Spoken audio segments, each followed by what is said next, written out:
নমস্কার বন্ধুরা, কাশ্মীরের 3 নম্বর ব্লগে আপনাদের সবাইকে স্বাগত জানাই। আশা করছি সবাই ভালো আছেন যে যেখানে আছেন।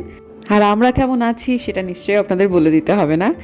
আজকের দিনের ব্লগটাকে 2 ভাগে ভাগ করেছি, না হলে অনেকক্ষণে ব্লগ হয়ে যেত। আর কোন ক্লিপিংকে কতটুকু রাখবো, কতটুকু কাটবো, এই সময়গুলো হয়ে যায় আমার কাছে বিশাল বড় একটা সমস্যার ব্যাপার।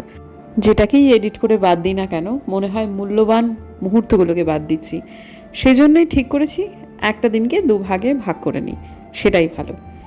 আজকের দিনে দ্বিতীয় ভাগ শুরু হলো। প্রথম ভাগে আমরা গিয়েছিলাম হজরতবল আর মুঘল গার্ডেনে। মুঘল গার্ডেনের সৌন্দর্য দেখে মানে পাগল হয়ে গিয়েছি। আর হজরতবলের কাছাকাছি উল্টো দিকেই ছিল হচ্ছে ডাল লেক। ডাল লেকটা তো একটা বিশাল পরিসর জুড়ে। সেই ডাল লেকের সাইড দিয়েই আমরা কিন্তু মুঘল গার্ডেনে এলাম।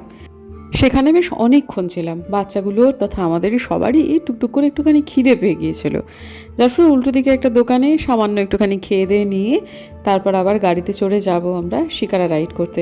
এখানে যদিও হাঁটাপথ দূরত্বে দুখানা শিকারা একেবারে ছবির মতো সুন্দর হয়ে দাঁড়িয়ে রয়েছে, কিন্তু যেখানে আসল ঘাট, যেখান থেকে শিকারাগুলো ছাড়ে, সেটা কিন্তু খানিকটা দূরত্বে রয়েছে। তো সেখানে আমাদের গাড়ি চড়েই যেতে হবে। আর জায়গাটা খুব যে আমি এক্স্যাক্ট বলতে পারবো না যে কত কিলোমিটার, তবে খানিকটা দূরত্ব তো বটেই। একটা জিনিস, যে আগের দিনের যে ব্লগটা আমি করেছি, মানে আপনারা যেটা দেখেছেন, যেটা হজরতবলের ব্লগ, ওটা একমাত্র ব্লগ যেটা আমি কাশ্মীরে বসে এডিট করেছি।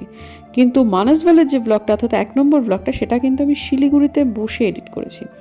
যার ফলে কি হয়েছে যে সেই সময়টায়, সেই পরিস্থিতিকালীন সময়ে আমি ওইখানে বসে বসে কিছু জিনিস খুব বেশি করে বুঝতে পারছিলাম। তাই জন্য হয়তো বা বলেছি যে আমার মানে কাশ্মীরের সিকিউরিটি নিয়ে কথা হয়েছে, অনেকে কমেন্ট করেছেন। আসলে সেই মুহূর্তে মানে আগুনের কাছে থাকলে তাপটা আরও বেশি বোঝা যায়, তো একটু দূরে যখন চলে এসেছি তখন তাপটা অতটা অনুভূত হচ্ছে না। আজকে কিন্তু আমাদের সাথে আমার ননদ আসেনি, কিন্তু আমার শ্বশুরমশাই কিন্তু আজকেও আমাদের সাথে এসেছেন।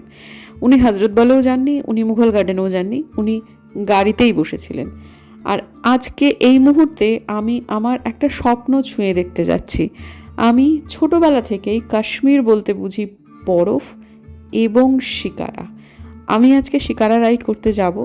আমার শ্বশুরমশাইও বললেন এটা নাকি তারও খুব ইচ্ছা ছিল, যার ফলে হজরতবলে এবং মুঘল গার্ডেনে তিনি না নামলেও তিনি শিকারা রাইডটা করেছেন। এটার জন্য আমরাও খুব খুশি। তবে পরিবারটা সম্পূর্ণ হতো যদি আজকে টুকটুকি দিয়ে আসতো, তবে টুকটুকি দিয়ে কিছু কাজ ছিল, সেই জন্য টুকটুকি দিয়ে আসেনি। আর এইখানে দেখুন ছবির মতো দাঁড়িয়ে রয়েছে সব শিকারা। আবারও বলছি, হয়তোবা আমি আগে বলেছি যে আমাদের শিকারাটা আগে থেকে ঠিক করা ছিল। তো যাই হোক, প্রথম শিকারাতে উঠেছেন আমার শ্বশুরমশাই, আমার ননদের শ্বশুর শাশুড়ি, এবং আর একটা শিকারাতে উঠেছি আমি, আমার হাজব্যান্ড আর 2টি বাচ্চা।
হ্যাঁ, তুমি এদিকে বসো।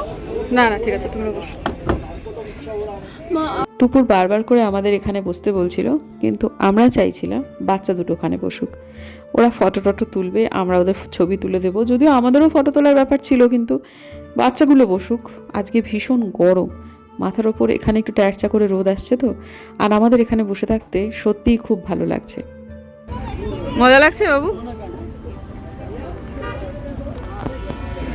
আমি জীবনে কোথাও কোনোদিনও আমার জীবনে আমি ভাসমান মার্কেট দেখিনি, প্রথম এই দেখলাম ডাল লেকে এসে। এত ভালো লেগেছে, এত ভালো লেগেছে। আমরা টুকটাক এটা ওটা সেটা কিনেওছি কিন্তু। আর অনেকেই বলেছিলেন এখানে নাকি দামটা খুব বেশি। আমার তো মনে হলো দামটা যেরকম সমতলে সেরকমই, খুব একটা বেশি কিছু মনে হয়নি। তবে জিনিস যতটা না কিনেছি তার থেকে বেশি খেয়েছি। আর অপূর্ব সুন্দর অভিজ্ঞতা বন্ধুরা, সারা জীবন মনে থাকবে। আগের দিনে ব্লগে বলেছিলাম যে যা দেখে গেলাম আর হয়তো বা কাশ্মীরে নাও আসতে পারি, কিন্তু একটা মাস পেরিয়ে যাওয়ার পর এখন যেন মনে হচ্ছে শিকারা রাইডটা আর একবার একটু করতে হবে। একবারে ঠিক আশ মিটল না।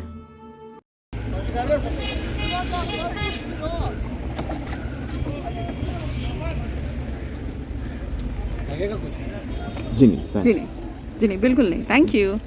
রাই খাবে, আমিও খাবো। भैया एक तुम खावे? হ্যাঁ কুচি দেখে अच्छा दो दे दीजिए। हाँ छोटा वाला। हाँ कितना बड़ा- प्राइस कितना करके एक है? 50 दो दे दीजिए ना। 58। हाँ हाँ, दो दे दीजिए, मतलब छोटा छोटा वाला। हाँ बड़ा मत दे दीजिए।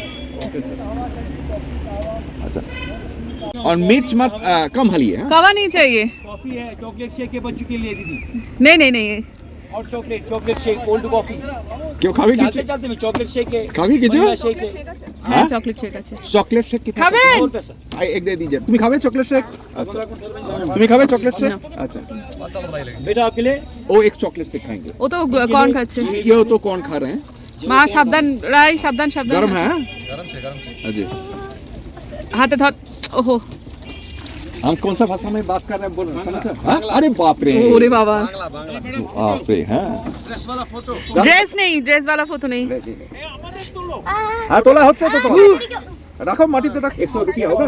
হ্যাঁ খাবেন কাকু? 100 রুপিয়া দে এই ভুট্টা দাদা ওদের। শিকারা চালক বারবার দুটো জিনিস নিয়ে আমাদের সাবধান করছিলেন। একটা হচ্ছে গুরুত্বপূর্ণ জিনিসপত্র সাবধানে রাখুন, মোবাইল ব্যাগ এগুলো জলে পড়ে গেলে আর ফেরত পাবেন না।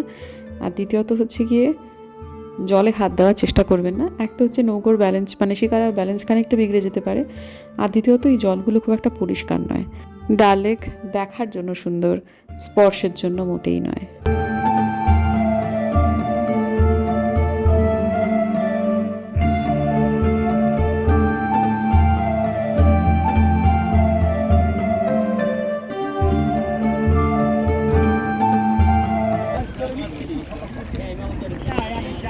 क्या है ये? ओ मोमो तो हम वहाँ पे मिलते हैं हमको दार्जिलिंग में।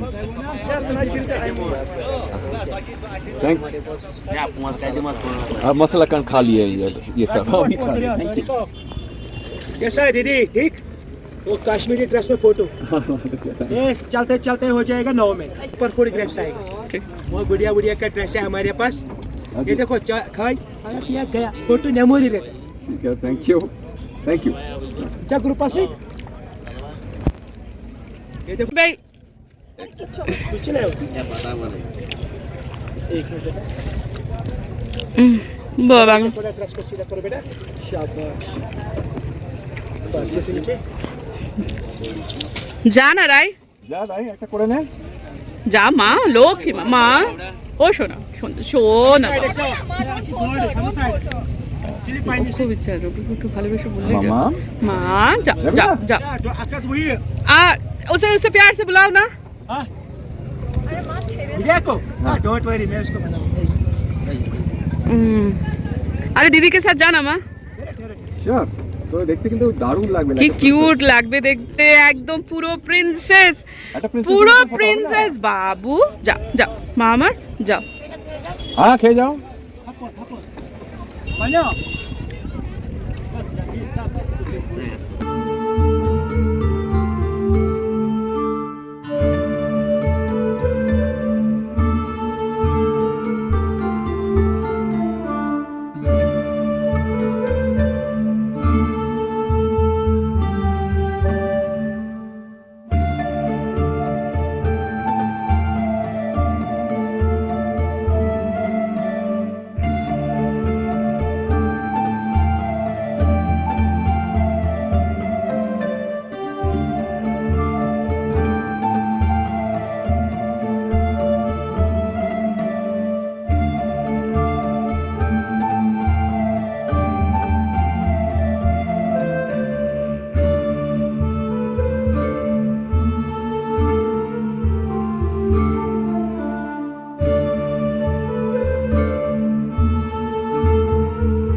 অসাধারণ সুন্দর সব হাউস বোট মাঝখান দিয়ে যাচ্ছিল, আর আমরা দেখছিলাম কত বড় বড় সমস্ত বাজারের মধ্যে দিয়ে যাচ্ছিলাম।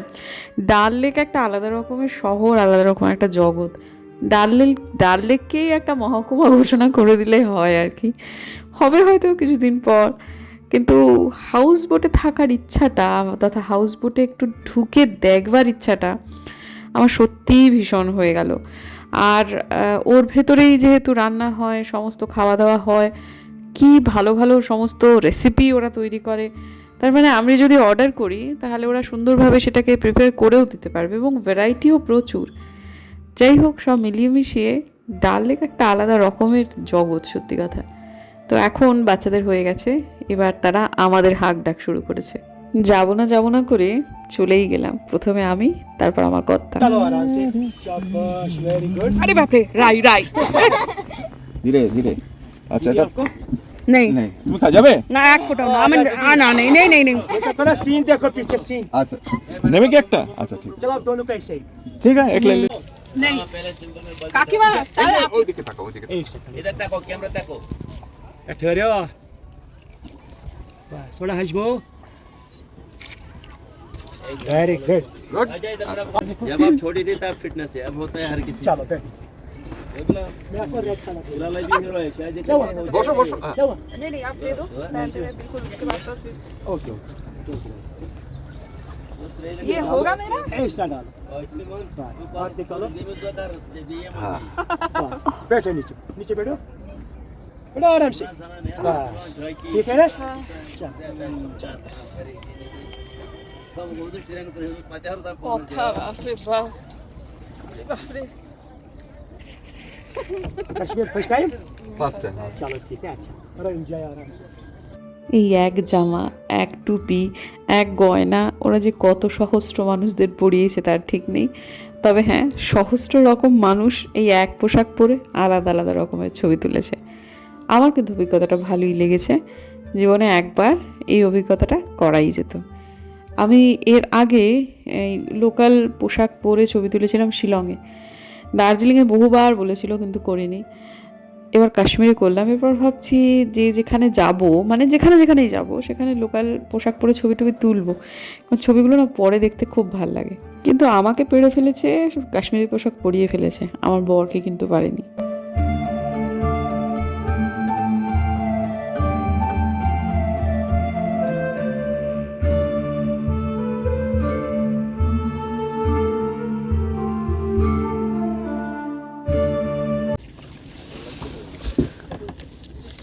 नहीं ये वाला मत हाँ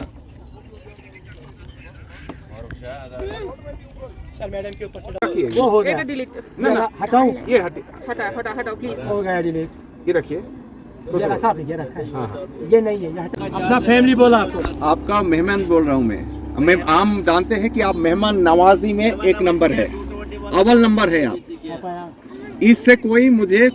আমাদের যে গাইড সে কিন্তু আমাদের বারবার বলে দিয়েছিল, সাহব জি यहाँ पर बहुत বার্গেনিং होता है। তো আমরাও সেরকম চেষ্টা করলাম, যতটুকু হয়েছে কমিয়েছি এই আর কি। তো এরপর চলে এলাম সেই যে ফ্লোটিং মার্কেটের একেবারে ভেতরে, এগুলো ফিক্সড স্টল। আমাদের নামা হলো না, ভেতরে দোকানগুলোতে ঢোকা হলো না, তবে এরপরে যদি কখনো আসি ঢোকার চেষ্টা করব। কিনি বা না কিনি একটা অভিজ্ঞতা তো বটে।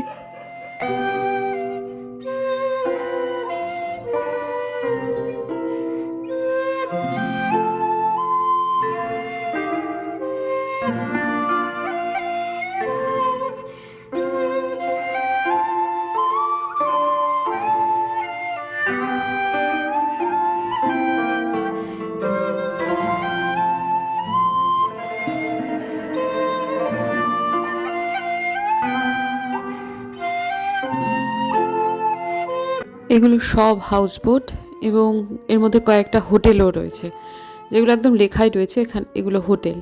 এবং সেখানে ওই ঘাট থেকে বড় বড় শিকারাগুলোতে প্রচুর মাল নিয়ে সমস্ত টুরিস্টরা এখানে আসছে। দেখে খুব লোভ হচ্ছিল, কিন্তু সত্যি কথা এই লোভটা 1 মাস পরেও এখনও যে কতটা টাটকা সেটা এখন বুঝতে পারছি। সমতলের হোটেলেই তো সব জায়গায় থাকি, এরকম ভাসমান হোটেলে তো এর আগে থাকা হয়নি। এরপর যদি কখনো যাই অন্তত এক রাত হলেও এখানে প্ল্যান করতেই হবে। তবে শুধু হোটেল তো নয়, এখানে রীতিমতো বসতি রয়েছে। আমি দেখলাম বাচ্চাকে স্কুল থেকে নিয়ে যাচ্ছেন একজন মা, ওই শিকারা করে করে তিনি নিজেই বাইছেন। তবে এরপরে যখন শীত পড়বে তখন একবার আসবো এখানে, তখন পুরোটা নাকি বরফে একেবারে পরিপূর্ণ হয়ে যায়, ভেঙে ভেঙে জল বার করে করে শিকারা রাইড করতে হয়। কেমন লাগলো হাউস বোটে? হাউস বোট বলছি, শিকারা, শিকারাতে। It's gentle. Okay, हाँ হ্যাঁ, ভাসমান মার্কেট খুব বেশি, আর আজকে খুব গরম, ভীষণ রোদ। হ্যাঁ বাবু, আনন্দ, সেটাই তো কথা। আমাদের রায় কিন্তু খুব ভালো মেকআপ করতে জানে, জানেন আপনারা? और आए खूब আমরা সবাই খুব খুশি, আমার 85 বছরের শ্বশুর মশাই এই শিকারা রাইডটা সম্পূর্ণ করতে পেরেছেন। মোটামুটি ঘন্টাখানেক তো লাগলোই, বারবার ওয়াশরুম যেতে হয় মানুষটাকে। তবে সেরকম ব্যবস্থা ছিল বটে যে একটা জায়গায় আমরা দাঁড়িয়ে, ওই মধ্যবর্তী কোনো একটা জায়গায় দাঁড়িয়ে হয়তো ওনাকে একটু ওয়াশরুমে নিয়ে যাওয়া হতো, কিন্তু সেটা প্রয়োজন পড়েনি। তো ছেলে পায়ের জুতোটা ঠিক করে দিচ্ছেন, কারণ উনি ঢুকে বসেছিলেন। তো তারপর যাই হোক আমরা সবাই আইসক্রিম খেয়ে এবারে রওনা দিচ্ছি আমাদের নির্দিষ্ট গন্তব্যের দিকে। আমাদের এই সময়টাতে খিদেটা মোটামুটি পেয়ে গেছে। লাঞ্চ টাইম প্রায় উত্তীর্ণ হওয়ার পথে আজকের দিনটাতে আমাদের একটু মার্কেটিং করবার ইচ্ছা ছিল, কিন্তু সেটা সম্ভবত আজকে আর হবে না, কারণ বাবা এতক্ষণ আর বসে থাকতে পারবেন না। এদিকে টুকটুকিদি বারবার করে হাঁকডাক করছে যে চলে এসো চলে এসো, কারণ সে যেখানে আছে সেখানে খাওয়া দাওয়ার বন্দোবস্ত হয়ে গেছে, ওরা সব থালা সাজিয়ে বসে আছে। যদিও যেখানে আমরা আছি সেখান থেকে এই দূরত্ব যে মারাত্মক কিছু তা না, তবে এখন প্রায় সর্বত্রই বড্ড বেশি, রাস্তার তুলনায় যানবাহন বেশি, ফলে জ্যামটাও খুব বেশি হচ্ছে, গাড়ি ঘোড়ার যানজট যাকে বলে। সেটা যদি না থাকে তাহলে এখান থেকে দূরত্ব খুব একটা মোটেই বেশি নয়, মানে সময়টা বেশি লাগার কথা নয় অন্তত। তো যাই হোক, এই সময়টাতে আমাদের খুব একটা যানজটে পড়তে হয়নি। যানজট হয় মূলত সন্ধেবেলার দিকটাতে। একদিন বেরিয়েছিলাম, সেদিনও ব্লগ করেছি বটে, সেদিন প্রচণ্ড ট্রাফিক ছিল, কিন্তু আজকে তেমন খুব একটা অসুবিধা হয়নি, একেবারে খুব দ্রুততার সাথেই পৌঁছে গিয়েছি। তো যাই হোক বন্ধুরা, আজকে এই ব্লগটা আপনাদের কেমন লাগলো অবশ্যই জানাবেন। যারা কাশ্মীর ঘুরেছেন তাদের কি পুরনো স্মৃতি খানিকটা জেগে উঠলো? কমেন্ট করবেন, এবং আপনাদের শিকারা রাইড করতে গিয়ে কেমন কেমন অভিজ্ঞতা হয়েছে সেটাও একটুখানি জানাবেন। আর যারা কখনো কাশ্মীর আসেননি তাদেরই বা কেমন লাগলো সেটা প্লিজ একটু জানাবেন। আমরা তো বিভিন্ন রকম সিরিয়ালে, টিভিতে তথা সিনেমায় এ ধরনের জিনিস দেখেছি, আমি তো তাই দেখেছিলাম, দেখে একরকমের একটা অনুভূতি তৈরি হয়েছিল। প্লাস ট্রাভেল ব্লগাররাও বিভিন্নভাবে শিকারা রাইড তুলে ধরেছেন। সব দেখে শুনে শিকারা রাইডটাকে একটা স্বপ্নের জগৎ বলেই মনে হয়েছিল, এবং বাস্তবেই সেটা তাই। খুব ভালো লেগেছে। সব মিলিয়ে মিশে আজকে দারুণ সুন্দর একটা দিন কাটলো। আজকের দিনটিকে দুভাগে ভাগ করে নিলাম, তবে আজকে তৃতীয় ভাগে আর কোনো ব্লগ হবে না, কারণ এখন যেখানে যাচ্ছি সেখানে ব্লগ করব না। আজকের দিনের জন্য বরং বিদায় নিচ্ছি বন্ধুরা। সবাই ভালো থাকবেন, আনন্দের সাথে থাকবেন। কালকে খুব সুন্দর একটা ব্লগে আপনাদের সাথে দেখা হচ্ছে। কালকে আমার আর একটা স্বপ্ন পূরণ হবে, সেটা কি, সেটা পরের দিনের ব্লগের জন্যই তোলা থাকুক। দেখা হচ্ছে আগামী দিন একটা নতুন ব্লগে, অসম্ভব সুন্দর একটা কাশ্মীর ব্লগে। ততক্ষণের জন্য যে যেখানে আছেন ভালো থাকবেন, আনন্দে থাকবেন, এবং অবশ্যই আমার চ্যানেলের সাথে থাকবেন। দেখা হচ্ছে আগামীকাল। ততক্ষণের জন্য বিদায়।